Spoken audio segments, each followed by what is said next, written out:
बहुत शुक्रिया। तजारती वक्फे के बाद मैं सनम एजाज जे के स्पेशल लेके हालात वाक़ात पे हमारी ख़ास नज़र। शुरुआत मुल्क के सबसे बड़े फ़ैसले से, जिस फ़ैसले की शुरुआत आज हुई है। मुल्क में अगला सदर कौन होगा, इसका फ़ैसला आज हुआ और आज बाज़ाब्ता तौर पे अगले सदर के लिए वोटिंग का अमल शुरू किया गया। आज सुबह पार्लियामेंट के इजलास से साथ ही द्रौपदी मुर्मू और हिज़्ब इख्तिलाफ के मुश्तरका उम्मीदवार यशवंत सिन्हा के दरमियान बराह रास्त कांटे की टक्कर के मुकाबले की शुरुआत के लिए वोट डाले गए। और आज के वोट डालने के सिलसिले में खुद वज़ीर आज़म ने भी वोट डाला, अपोजिशन के लीडरान ने भी वोट डाला। और इस वोटिंग के अमल के हिस्से में आपको बताते चले कि मुल्क की सभी रियासतों और यूटीज़ के तमाम MPs, MLAs और MLCs वोट डाल सकते हैं। सुबह 10 बजे वोटिंग का अमल शुरू हुआ जो शाम 5 बजे तक जारी रहा। 21 जुलाई को वोट शुमारी होगी और 25 जुलाई को अगला सदर कौन होगा उसकी हलफबरदारी की तकरीब भी होगी। और आपको इन इंतखाबात के हवाले से बड़ा कुछ उलटफेर देखने को मिल सकता है। क्रॉस वोटिंग भी हुई है, कहते हैं व्हिप नहीं थी तो क्रॉस वोटिंग भी हुई।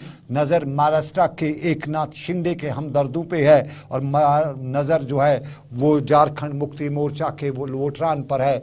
नज़र जम्मू कश्मीर के 3 वोटरान पर भी है और कश्मीर के 3 वोटरान में member parliament doctor Farooq Abdullah, retired justice Hasnain Masoodi और मोहम्मद अकबर लोन हैं जिनको पार्लियामेंट के जिनको सदर के इंतखाबात में वोट डालना भी था। जम्मू से बीजेपी के उम्मीदवार भी हैं और लद्दाख से भी बीजेपी के एक उम्मीदवार है। कुल मिला के 6 जम्मू कश्मीर के वोट हैं और यूँ कह सकते हैं कि 4800 के करीब कुल वोट है जो आज वोट डाले गए हैं। अगला सदर हिंद कौन होगा, द्रौपदी मुर्मू या यशवंत सिन्हा?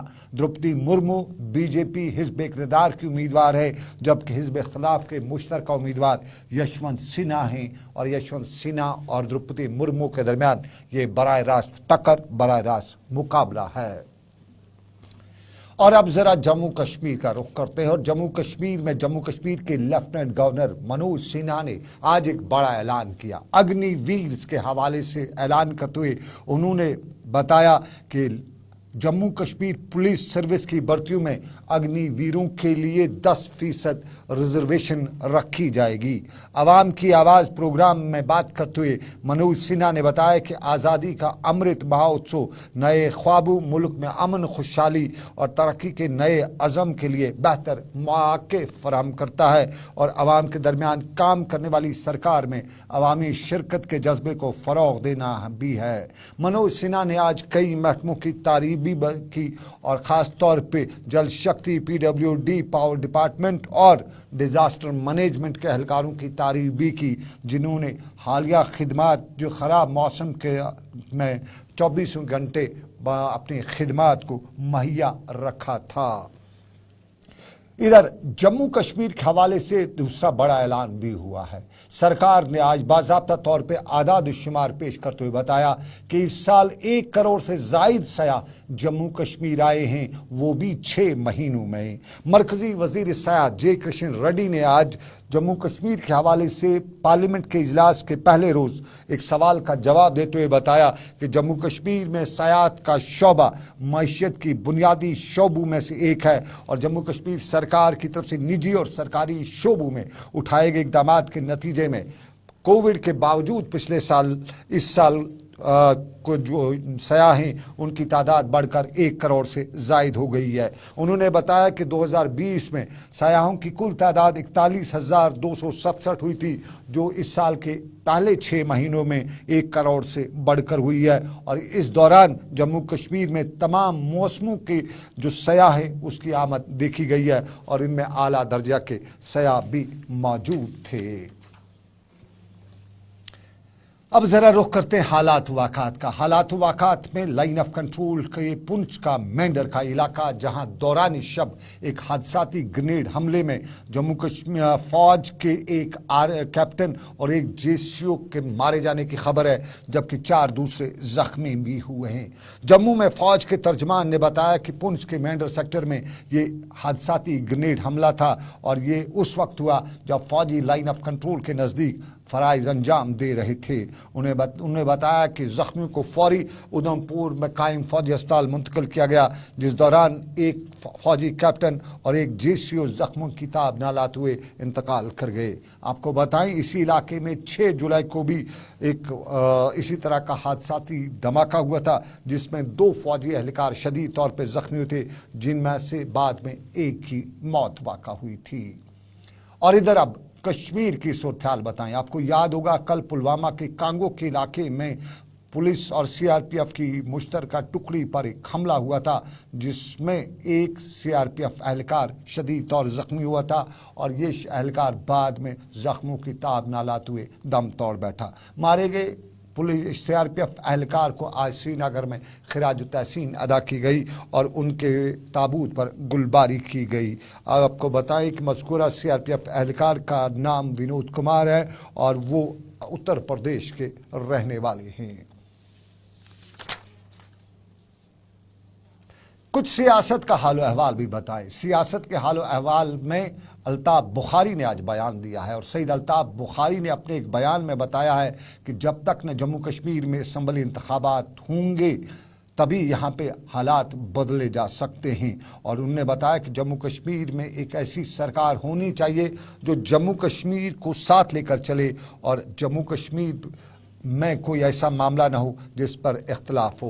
ताहम आज उन्होंने BJP को तनकीद का निशाना बनाते हुए बताया कि BJP जम्मू कश्मीर में इंतखाबात कराना नहीं चाहती है और ऐसा होता कि सरकार के जानिब से कुछ आसार दिखाई देते। उन्होंने कहा कि पिछले 4 सालों में BJP ने अवाम को असली चेहरा दिखाई दिया है और जहां जम्मू कश्मीर में का खुसूसी दर्जा वापस लेने के बाद शफाफियत कायम करने, बेज़ाब्तगियों, बदनवानी और रिश्वत खोरी को जड़ से उखाड़ फेंकने के दावे तो किए गए हैं, लेकिन सरकार ऐसे किसी दावे पे खरा नहीं उतर रही है। और ये भी बताया कि स्टेटहुड बहाल करना ज़रूरी है, वक्त की अहम ज़रूरत है, वरना यहाँ पे इंतखाबात और उसके बाद के मामलात ऐसे हो नहीं सकते हैं। ये सियासत का बयान सईद अल्ताफ़ बुखारी का। लेकिन आपको अब दूसरे पहलू पे लिए चलते हैं। हम श्रीनगर में आज की आंखों देखी कार्रवाई आपको बताते हैं। ये कार्रवाई श्रीनगर के बिमना के इलाके में हुई और यहाँ पे तहसीलदार शालटेन के दफ्तर में हंगामा सुबह लगभग 9:45 बजे बरपा हुआ। यह हंगामा ठीक उस वक्त बरपा हुआ जब यहाँ ACB की टीम पहुंची और ACB की टीम ने सीधा ऊपर तहसीलदार के कमरे में जाके हल्ला बोला। करीबन 15 मिनट तक ACB की टीम ऊपर रही और उसके बाद ACB के लोग जो हैं उन्होंने तहसीलदार को अपने साथ लिया। इंजीनियर यूनुस जो तहसीलदार यहाँ के, उन्हें अपने साथ लिया और उसके बाद करीबन 1 घंटे के बाद ACB की टीम दोबारा आई और ऊपर फिर तहसीलदार के कमरे में खूब तलाशी की। यहाँ पे SDM का दफ्तर भी था, लेकिन SDM के बारे में मालूम हुआ कि SDM की आज की ड्यूटी यहाँ पे नहीं थी, वो 2 जगहों की पोजीशन पे पोस्टेड है, तो आज वहाँ पे वो नहीं थे। ताहम यहाँ पे तहसीलदार को पकड़ा गया है। तहसीलदार को क्यों पकड़ा, आखिरी इत्तलात मिलने तक ACB की तरफ से कोई भी बयान नहीं आया है, ना ही ACB की वेबसाइट पे इस हवाले से कुछ है। लेकिन ऐनी शाहिदीन से लेके जो मुकामी लोग वहाँ पे थे, उनका अक्सर का यही कहना था कि यहाँ पे ACB की टीम ने रंगे हाथों किसको पकड़ा है, किसी को पकड़ा है। ये किसको पकड़ा ये मालूम नहीं हो सका, लेकिन खबरें हैं, कुछ मामलात हैं, उनमें बड़े नाम बताए जाते हैं। और शाम गए तक ACB की तरफ से किसी भी स्टेटमेंट के जारी ना करने पर भी कुछ चिमेगोइयाँ शहर में हो ही रही थी। ACB की आज की कार्रवाई बताएं आपको कि ये तहसीलदार का ऑफिस पहले शालटेन HMT में हुआ करता था, लेकिन करीबन 5 या 6 महीने पहले इसे शिफ्ट करके JVC बिमना बाईपास पर शिफ्ट किया गया है और आज की कार्रवाई यहाँ पे हुई।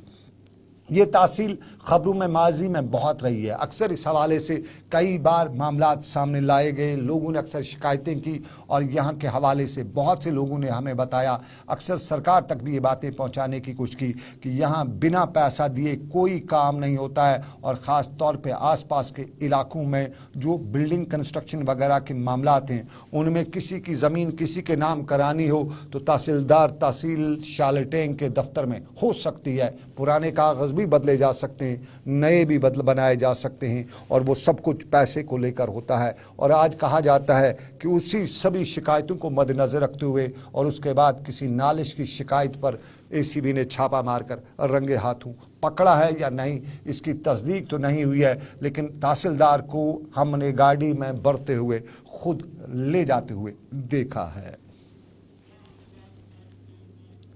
और अब जरा शहर का रुख करते हैं। फाइनेंशियल अकाउंटेंट स्टंट आज का 5वां दिन लगातार दिन रात श्रीनगर की प्रेस कॉलोनी में सरकार के खिलाफ नारेबाजी करते हुए नालान। और आज की इस कार्रवाई के दौरान मामला कुछ और भी था, कुछ डंडे भी चले, कुछ हाथ भी चले, और हाथ और मुकालात के बीच में, मुलाकात के बीच में कह सकते हम, यहाँ पे बहुत कुछ देखने को मिल रहा था। और ये फाइनेंशियल अकाउंटेंट जो एस्पिरेंट्स हैं वो सरकार के तय अपनी नाराज़गी का इजहार करते हुए बता रहे थे कि आखिर कब तक ये चलेगा, आखिर कब तक लोगों को बेवसीला छोड़ा जाएगा।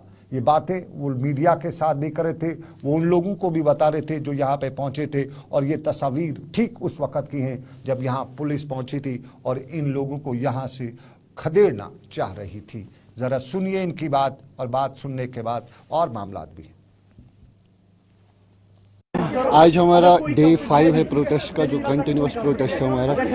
ये प्रोटेस्ट बिल्कुल पीसफुल प्रोटेस्ट है हमारा, बिल्कुल ये मतलब इसमें कोई हम इलीगल वे में नहीं कर रहे। लेकिन आज सुबह जब हम आए पीसफुल प्रोटेस्ट करने, और कल भी रोज़ हमें पुलिस यहाँ पे टॉर्चर करती है, और अब इनने हद ही कर दी, इन्होंने लाठी चार्ज किया हम पे सीधे।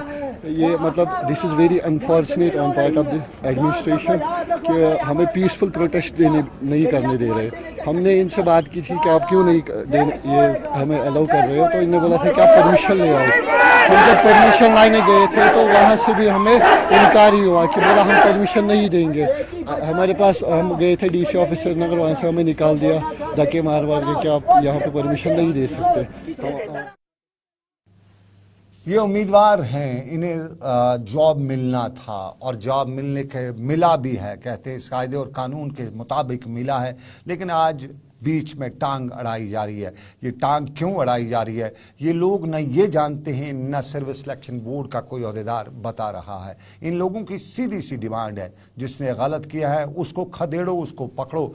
यूजुअली का इल्ज़ाम लगते हैं कि जो भी गलत करता है उसको न पकड़ा जाता है, न खदेड़ा जाता है, बल्कि तलवार या बरक गिरती है तो बेचारे छोटे लोगों पर। और यही आज ये भी बता रहे थे। और एक और मामला भी है, ये कैरोसिन का मामला है। कभी कैरोसिन सरकार दिया करती थी, सरकार के इदारों के ज़रिए कैरोसिन डिस्ट्रीब्यूट भी किया जाता था, और इस कैरोसिन से बहुत से लोगों का रोज़गार भी चलता था। वक़्त बदले, हालात बदले, और फिर कैरोसिन ऐसे गायब हुआ जैसे गधे के सर से सींग। बीच में इल्ज़ामात ये भी लगने लगे कि कैरोसिन तो आम लोगों को मिलता नहीं है, ये डीजल गाड़ियों में डाला जाता है, डीजल के बदले इस्तेमाल किया जाता है, लोगों ने इसे बिजनेस बना रखा है। कभी ये भी हुआ, लेकिन बहुत से लोग इसके साथ जुड़े हुए हैं। और उन्हीं इल्ज़ामात के बीच में बहुत से लोग ये भी बता रहे हैं कि जब सरकार ने हमारे साथ ये वादा किया, ये दावा किया कि हमें इस तरह के डिपोज दिए जाएंगे, हम उनसे अपना कारोबार करेंगे, तो उसके बाद आज ऐसा क्यों हो रहा है। यही मामला लेके वो श्रीनगर की प्रेस कॉलोनी में पहुंचे हुए थे और बता रहे थे यहाँ रोजगार या अपना काम। जनवरी से जम्मू कश्मीर को जो केरोसिन है वो कट ऑफ हो गया, सिर्फ अंत्योदया को देने का फैसला किया गया है। हर किसी डिपो को 100-200 लीटर, जिस पर हमारा घर नहीं चलेगा। जिस वक्त हमें ये लाइसेंस दी गई है, हमें अपनी सर्टिफिकेट जो है वो सरेंडर करनी पड़ी गवर्नमेंट के सामने कि आप ना तो ही सरकारी नौकरी करोगे, ना सेमी गवर्नमेंट नौकरी करोगे, ये आपके लिए रोजगार है। लेकिन हमारे रोजगार पर किस तरह शबकून मारा गया। मैं आपसे गुजारिश करता हूं कि आप सोचे 100 लीटर पर हमारे घर का चूल्हा चलेगा। यहाँ बहुत सारे हमारे साथी हैं जिनके बच्चे अब स्कूलों से निकाले गए हैं इस वजह से कि अब वो फीस पे नहीं कर पा रहे हैं। गवर्नमेंट को ये सोचना चाहिए। देखो केरोसिन के बारे में उनकी क्या पॉलिसी है, क्या नहीं है, हमें उससे कोई सरोकार नहीं है। केरोसिन वो लोगों को देंगे नहीं देंगे, हमें उससे कोई सरोकार नहीं है। लेकिन हमारा केरोसिन दोगे नहीं दोगे मर्जी आपकी, लेकिन हमारे साथ जो वादा किया है उसको क्या करोगे? हमारी सर्टिफिकेट्स जो तब जब्त की तब रखी अपने पास, हमें डिपोज दिए, लाइसेंस दिए, और फिर आज इस तरह से किया जा रहा है। ये श्रीनगर की प्रेस कॉलोनी में भी था। लेकिन इसके साथ ही महकमा अमूर सार्फिन के फेयर प्राइस जो डीलर्स हैं उनका भी ऐसी तरह का मुजाहरा था और इसी तरह की डिमांड वो भी रखे हुए थे। बता रहे थे कि इंसाफ नहीं मिल रहा है और इंसाफ मिलने के लिए अब दरबदर, इंसाफ को पाने के लिए दरबदर होना पड़ता है। यहाँ नारेबाजी भी हुई, मुतालबात भी रखे गए। क्या हमारी जो पिछले 2.5 साल की वेजेस हैं, कमीशन वेजेस, वो इस वक्त पेंडिंग है, जबकि गवर्नमेंट ऑफ इंडिया का एक क्लियर इंस्ट्रक्टिव है GSR 636 जो नोटिफिकेशन जारी हुआ है गवर्नमेंट ऑफ इंडिया ने कि डीलर्स का कमीशन मंथली बेसिस पर इजरा होना चाहिए, जबकि तमाम स्टेट्स में वो कमीशन महीने भर के बाद मिल जाता है। वही जम्मू कश्मीर के डीलर्स जो बदकिस्मत लोग हैं, हमारी वेजेस आज तक फराहम नहीं की जा रहे और हमने उन हालात में काम किए जबकि बाप बेटे को एडवाइस कर रहा था कि हमारे नजदीक मत आ जाओ। ये एक पहलू जिंदगी का, लेकिन इसी पहलू के साथ जुड़ा एक दूसरा पहलू भी है और ये दूसरा पहलू है सरकार वेरिफिकेशन के नाम पे हड़काती कितना है, कितना परेशान करती है, सालों लग जाते हैं। इन नौजवानों का भी सुन लें, ये कोई वेरिफिकेशन के नाम पर परेशान है। 1 साल पहले बाज़ाब्ता तौर पे इनको सरकार ने सभी जो पैरामीटर्स हैं वो मुकम्मल करने के बाद क्लास 4 की जॉब दिया, लेकिन उस क्लास 4 के जॉब को अब मुकम्मल तौर पे नौकरी करने, ड्यूटी जाने के लिए इन्हें वेरिफिकेशन चाहिए। और आज वेरिफिकेशन का मामला लेके श्रीनगर की प्रेस कॉलोनी में ये हुकाम से अपील कर रहे थे कि क्यों हमें अब तक परेशान किया जा रहा है। सुनते हैं इनकी अपील इन्हीं की ज़बानी। हम क्लास 4 सिलेक्टेड हैं फर्स्ट लिस्ट में जो आया था अक्टूबर 2021 में। तो उस वक्त सर बहुत सारे कैंडिडेट्स ने उसी टाइम ज्वाइन किया, लेकिन हमारी वेरिफिकेशन पेंडिंग थी, उसकी वजह से हमने ज्वाइन नहीं किया और वो वेरिफिकेशन अभी तक भी पेंडिंग ही है। अभी आज तक 10 मंथ्स हो चुके हैं और 10 मंथ से हम दर दर की ठोकरें खा रहे हैं, कभी CID हेडक्वार्टर, कभी गैड, कभी होम डिपार्टमेंट और कभी अपने अपने डिपार्टमेंट्स में। लेकिन सर कहीं पे भी हमारी प्रॉब्लम का सलूशन नहीं निकल रहा है। अभी हम CID के पास गए, उन्होंने कहा कि पहले कहते थे ग्राउंड रिपोर्ट्स आने हैं, वो भी आ गए। उसके बाद उन्होंने कहा कि बोर्ड की मीटिंग बिठानी है, बोर्ड में फैसला होगा, तो वो बोर्ड मीटिंग भी अभी तक नहीं हो पा रही है, जबकि उनका क्लियर कट ऑर्डर है गैड से कि आपको 2 मंथ्स के अंदर अंदर वेरिफिकेशन देनी है। 10 महीने हो चुके हैं लेकिन वो 2 मंथ्स अभी तक नहीं हो रहा है। तो हम इस वजह से बहुत ही ज़्यादा परेशान हैं, क्योंकि 1 साल के बाद अभी सिलेक्शन लिस्ट भी कैंसिल होने वाला है। तो बस 2 महीने हमारे पास बचे हैं, तो हमें 2 महीने के अंदर अंदर कुछ भी करना होगा। अभी तक हमने कोशिश की। चलिए, ये ज़िंदगी का एक पहलू लेके एक उस दूसरे पहलू पे लिए चलते हैं, ईद गदीर। और ईद गदीर के मौके पर आज सुंबल सोनावारी में एक कॉन्फ्रेंस भी मुनक्कद हुई, जिस दौरान ईद गदीर के मामलात और उसके साथ साथ दूसरे जो हालात हैं उन पर रोशनी डाली गई। उस कॉन्फ्रेंस में मारूफ ड्रामा निगार, फनकार, शायर और अदीबों के अलावा वादी कश्मीर की कई मौजूद शख्सियात ने भी शिरकत की और यहाँ कई शख्सियात को ईद गदीर अवार्ड से नवाजा गया। इस आज की कॉन्फ्रेंस का एहतमाम इंदर कल्चरल फोरम सोनावारी ने किया था और यहाँ पर सलीम यूसुफ ने मेहमानों और शुरका को खुशामदीद भी कहा और यहाँ मुकर्रीन ने गदीर के वाक़े और उसकी अहमियत पर रोशनी भी डाली। आज 18 जिलहज और 18 जुलाई है, आज ईद गदीर का दिन है। मैंने सोचा कि कल्चर के हवाले से इंदर कल्चर फोरम की जानिब से मैं इन शख्सियात को अवार्ड से नवाजा। इसमें हमने जो आर्टिस्ट है, मतलब शुरा हजरात है और जो मुख्तलिफ अदब के हवाले से मुख्तलिफ शोबे में जो काम करते हैं उनको हमने इन्वाइट किया। बशीर दादा साहब जो तारुफ के मोहताज नहीं है, अख्तर हुसैन है जो बॉलीवुड के एक हुनर।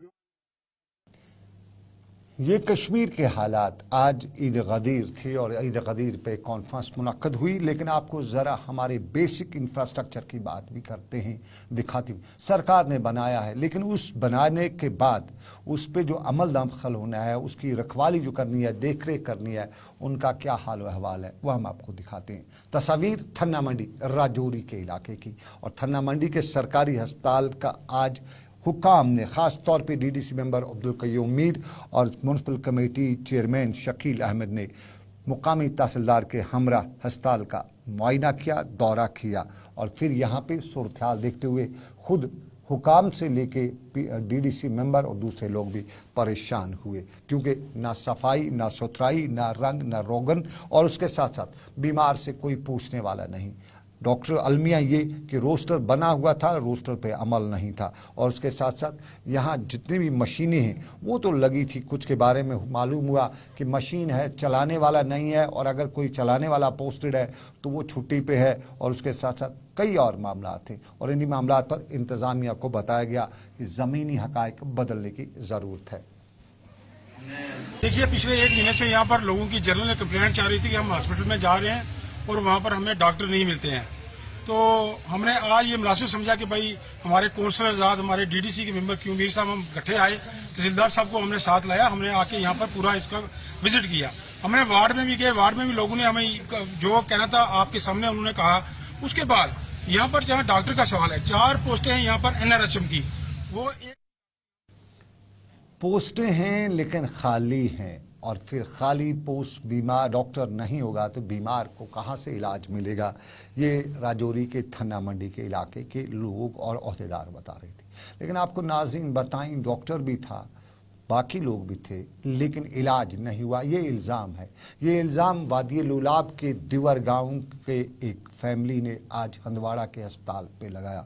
इल्ज़ाम उनका यही है कि उनकी खातून दर्द ज़े में मुब्तला थी, उसे सोगाम अस्पताल पहुंचाया गया, सोगाम से उन्हें रेफ़र हंदवाड़ा अस्पताल किया गया और हंदवाड़ा अस्पताल में बच्चा बतन में ही मर गया, उसकी मौत बतन में ही वाक़ा हुई। इल्ज़ाम उनका था कि वहाँ पे जो लवाकीन, उनका इल्ज़ाम था कि डॉक्टरों ने उनको सही तौर पे केयर नहीं किया, वक्त पे इलाज नहीं किया और डॉक्टरों के गैर तसल्ली बख्श इलाज की वजह से उसकी मौत वाक़ा हुई। पहले हम सुनते हैं इल्ज़ाम क्या था और इल्ज़ाम का जवाब हमने हुकाम तक पहुँचाया, उस पर भी बात करेंगे। बस हॉस्पिटल